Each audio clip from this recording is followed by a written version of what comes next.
3 फरवरी का वो ठंडी सुबह, उस दिन Indian army chief honourable Dalbir Singh हर दिन की तरह जॉगिंग के लिए निकल रहे थे, पर तभी खामोशी को चीरते हुए उनका लैंडलाइन फोन बज उठता है और इसी के साथ आर्मी चीफ दलवीर सिंह जी का दिल भी जोर से धड़क उठता है। इतने सुबह सुबह कॉल आना मतलब खबर जरूर अशुभ ही होगा। फिर भी खुद को दिलासा देते हुए दलवीर सिंह जी फोन उठाते हैं, पर उनका संदेह सही निकला। दूसरे तरफ से आवाज आया, जय हिंद सर, एक बुरी खबर है, हमारे 10 जाबाज सियाचिन के सोनम पोस्ट में आए एक खतरनाक हिमस्खलन में दब गए हैं। फिर आर्मी चीफ पूछे कि आप बताइए वहाँ कितना फीट बर्फ होगा? तो दूसरे तरफ से बोल रहे ऑफिसर ने बोला कि सर कम से कम 40 फीट। ये सुनते ही दलवीर सिंह जी का दिल बैठ गया। वो तुरंत जॉगिंग वॉगिंग छोड़ के साउथ ब्लॉक में स्थित इंडियन आर्मी हेडक्वार्टर की तरफ भागे एवं ये संवाद इंडिया के प्राइम मिनिस्टर श्री नरेंद्र मोदी के पास ट्रांसफर किए। फिर आर्मी चीफ दलवीर सिंह अपने 10 जाबाजों को बचाने के लिए शुरू किए वो रेस्क्यू ऑपरेशन, जिसको सुनकर आपके रोंगटे खड़े हो जाएगा। 2015 की आखिरी महीने में माद्रास रेजिमेंट के 19 बटालियन के सिपाहियों को सियाचिन में तैनात होना था। ये वो सियाचिन है जहां तापमान शून्य से भी 40 डिग्री नीचे ही रहता है। दोस्तों, कौन कहता है कि नर्क भयानक दिखता है? कभी सियाचिन को तो देखो। खूबसूरती का दूसरा नाम है ये बर्फीला नर्क। यहाँ तैनाती से पूर्व आपको कड़ी ट्रेनिंग लेना होता है, क्योंकि साल 1984 से लेकर अब तक जब मैं ये वीडियो बना रहा हूँ 300 से भी ज्यादा महाभारती के लाडलों को इस ग्लेशियर निगल चुका है। यही वो कारण था जिसके लिए माद्रास रेजिमेंट के 19 बटालियन के कमांडर कर्नल ओम बहादुर गुरुंग 10 जाबाजों को अपने हाथ से चुनते हैं, जिनकी तैनाती सियाचिन के सबसे खतरनाक सोनम पोस्ट में होने वाला था। वो 10 जाबाज थे सिपाही सुनील सूर्यवंशी, सूबेदार नागेश टीटी, हवलदार एलुमलाई एसएम, लांस हवलदार एस कुमार, लांस नायक सुदेश बी, सिपाही महेश पीएस, सिपाही गणेश जी, सिपाही राम मूर्ति, सिपाही मुश्ताक अहमद एवं लांस नायक हनुमंत थप्पा कापड़। दोस्तों, ये वो सोनम पोस्ट था जिसके कण कण में मौत छुपा था। इनके तैनाती के 1 महीने पूर्व ही आई एक भयानक हिमस्खलन में भारत माता के 4 बेटों ने अपनी जान गंवाई थे। क्या इन जवानों की मौत के लिए हम जिम्मेदार नहीं हैं?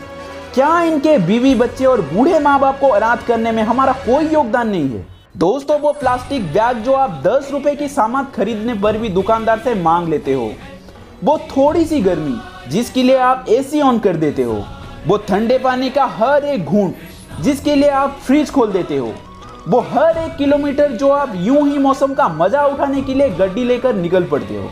दोस्तों, ये सब चीज सियाचिन में खड़े हमारे भाइयों के सर पे तलवार बन के लटक रहा है। ग्लोबल वार्मिंग के चलते सियाचिन के कई पोस्ट अब कब्रिस्तान बन चुके हैं। कब्रिस्तान जहां हमारे फौजी पलक झपकते ही लाखों टन बर्फ के नीचे दब जाते हैं। कब्रिस्तान जहां हमारे फौजी तड़प तड़प के मर जाते हैं। क्या उनके इस दर्दनाक मौत के लिए हम जिम्मेदार नहीं है? दोस्तों, पता है मेरा शब्द थोड़ा कड़वा है, पर आपको बुरा लगना भी चाहिए। हमारे गांव और हमारे कस्बों से कई सारे हमारे जान पहचान वाले लोग हमारे रक्षा के लिए आर्मी में अपना सेवा दे रहे हैं। क्या हम उनके नाम पर एक पेड़ नहीं लगा सकते? मेरा आपसे निवेदन है कि आपके दोस्त एवं रिश्तेदारों में जो इंडियन डिफेंस फोर्सेस में अपना सेवा दे रहे हैं, उनके नाम पर एक एक पेड़ जरूर लगाएं। दोस्तों, खैर लौटते हैं वीडियो के ऊपर। 2 फरवरी के रात 2-3 बजे इन 10 जाबाजों में से कुछ गश्त लगा रहे थे और कुछ अपना शिफ्ट खत्म करके टेंट के अंदर विश्राम कर रहे थे। दोस्तों, तभी अचानक पहाड़ी के ऊपर से 800 मीटर चौड़ी एवं 1 किलोमीटर लंबी एक बर्फ का टुकड़ा रास्ते में आए हर एक पेड़ एवं पत्थरों को कुचलता हुआ आ गिरता है सोनम पोस्ट पे। जिस सोनम पोस्ट पे कुछ देर पहले हरे रंग का टेंट दिखाई पड़ते थे, वो पलक झपकते ही 40 फीट बर्फ के अंदर दब चुका था। दोस्तों, सोनम पोस्ट के नीचे स्थित और एक पोस्ट में कंपनी कमांडर विपिन कुमार अपने नाखून चबाते हुए अंदर बाहर हो रहे हैं, क्योंकि हर रोज रात 4 बजे सोनम पोस्ट से सिपाही उनको खबर करते हैं कि आखिरकार वहां हालात कैसा है, सब कुछ ठीक है या नहीं। पर आज 5 बज गया है, रेडियो ट्रांसमीटर पे भी वो किसी की आवाज नहीं सुन पा रहे हैं। सारे बंदे ठीक है या नहीं, कहीं उनके साथ कुछ अनिष्ट तो नहीं घट गया। इसी टेंशन में वो सो भी नहीं पा रहे हैं। थोड़ी थोड़ी देर में अपने टेंट से बाहर निकलकर दूर से सोनम पोस्ट को देखते रहते हैं। तभी सुबह के 5:10 पर उनके रेडियो ट्रांसमीटर पे एक हल्का सा आवाज सुनाई दिया। ये आवाज हवलदार एलुमलाई का था। वो लड़खड़ाते हुए बोले, सर हम बर्फ के नीचे दब गए हैं। ये सुनते ही सर्दी में भी कंपनी कमांडर बीपीएन कुमार की माथे से पसीना नीचे टपकने लगा। फिर वो तुरंत ये खबर कुमार पोस्ट पे तैनात अपने सीनियर कर्नल ओम बहादुर गुरुंग को ट्रांसफर कर देते हैं। फिर कर्नल गुरुंग ये खबर को लेह में स्थित इंडिपेंडेंट इन्फेंट्री ब्रिगेड के ब्रिगेडियर को बता देते हैं। फिर वहां से ये खबर लेह के 14 कोर बेस और वहां से उधमपुरी में स्थित नॉर्दर्न कमांड के हेडक्वार्टर से होता हुआ दिल्ली में स्थित इंडियन आर्मी हेडक्वार्टर तक पहुंच जाता है। 19 बटालियन के second in command colonel Dinesh Tomar के अगुवाई में एक अस्थायी रेस्क्यू कैंप बनाया जाता है। दोस्तों 7 बजते आर्मी के एविएशन कोर के चीता एवं ध्रुव हेलीकॉप्टर सोनम पोस्ट के ऊपर मंडराने लगते हैं, जिसके अंदर 50 सैनिक, डॉक्टर, माहिर खोजी दस्ता, स्नीपर डॉग को नीचे उतारा जाता है। दोस्तों पता नहीं था कि वहां कितने दिन तक रेस्क्यू मिशन चलेगा, इसलिए उनके लिए खाना, पानी, दवाई, खुदाई के सामान, टेंट, मेटल डिटेक्टर को एयर ड्रॉप किया जाता है। मिनट घंटों में बदले और घंटे दिन में। 6 दिन बीत गया। खोजी दल का संख्या 50 से बढ़कर 210 हो गया था, जिनमें 150 सैनिक और 60 लोकल लोग शामिल थे। बर्फ में 40 फीट का 3 सुरंग खोदा जा चुका था, पर अब तक एक भी फौजी का पता नहीं मिल रहा था। देश उनको मृत मान के शोक भी मनाना लग गया था। पर तभी रेडियो में किसी का आवाज सुनाई पड़ा और वो आवाज सिपाही राममूर्ति का था। वो 2 घंटे तक अपना लोकेशन बताने के लिए कोशिश करते हैं, पर वो सफेद चादर जो हर जगह से एक जैसा दिखाई पड़ता हो, भला कोई कैसे अपना पोजीशन समझा पाएगा। करीब 2 घंटे के बाद सिपाही राममूर्ति जी का आवाज ठंडा पड़ने लगा और इसी के साथ रेस्क्यू टीम का उम्मीद हुई। पर तभी उस रेस्क्यू टीम के एक मेंबर को एक ट्रांसमिशन वायर दिखाई पड़ा। उस वायर को 25 फीट नीचे तक एक हॉरिजॉन्टल सुरंग बना के पीछा किया गया और उसके आखिरी छोर में एक टेंट के साथ लिपटे पड़े थे लांस नायक हनुमंत थप्पा। अब इंडियन आर्मी को अपने एक सिपाही का बॉडी मिल चुका था। एक सिपाही जब उनको खींचने के लिए उनका हाथ पकड़ा तब वो पीछे हट गया। उसके पास खड़ा और एक टीम मेंबर उसे बोलता है कि भाई क्या हुआ, बॉडी को बाहर खींच। तब पहले वाले सिपाही ने बोला, अरे भाई ये तो जिंदा है। दूसरे सिपाही ने कहा, भाई इस सिचुएशन में तुझे मजाक सूझ रहा है, तुझमें दिमाग है कि नहीं। फिर पहले वाले सिपाही ने और भी विश्वास के साथ बोला, भाई मैं सच बता रहा हूँ, तू थोड़ा चेक करना। जब दूसरे वाले सिपाही उनका नब्ज खंगाला तो उनके पैरों तले जमीन हिल गया। हार्ड मांस से बना एक सिपाही 6 दिन तक बिना खाना पानी के -40 डिग्री तापमान पे 25 फीट बर्फ के नीचे दफन होकर भी मौत को चकमा दे दिया था। दोस्तों शाम का समय था और मौसम भी बदतर से बदतर होए जा रहा था। डॉक्टरों के पास लाइफ सपोर्टिंग इक्विपमेंट भी नहीं था, इसलिए उस रात उनको वहीं कैंप में ही रखा गया।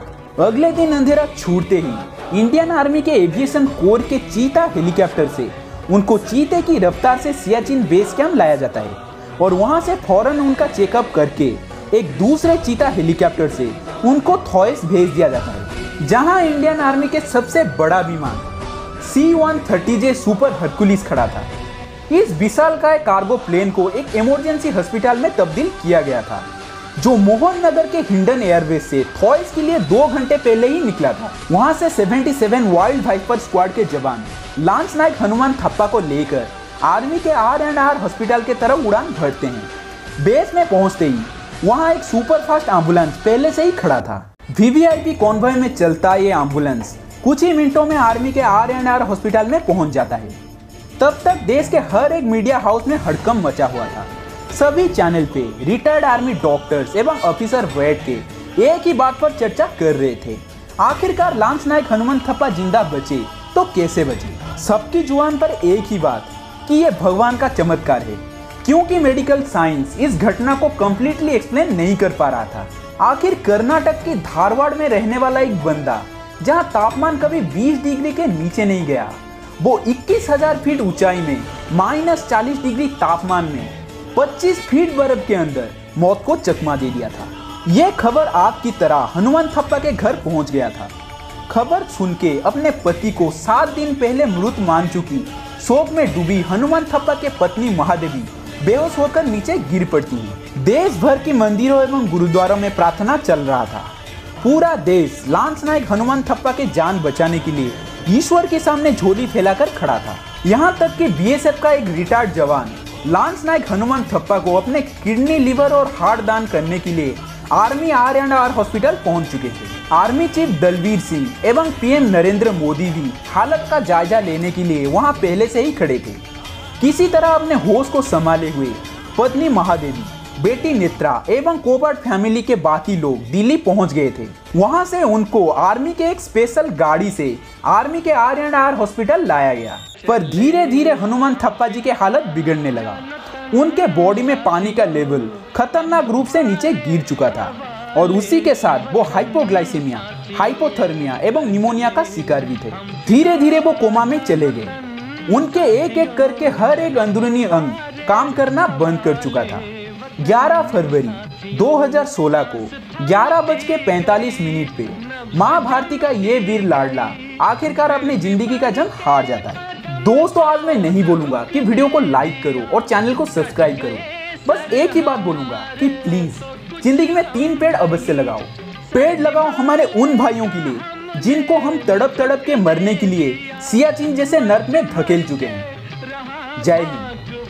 साथियों अब तुम्हारे हवाले वतन साथियों, कर चले हम फिदा जान तन साथियों, अब तुम्हारे हवाले वतन साथियों।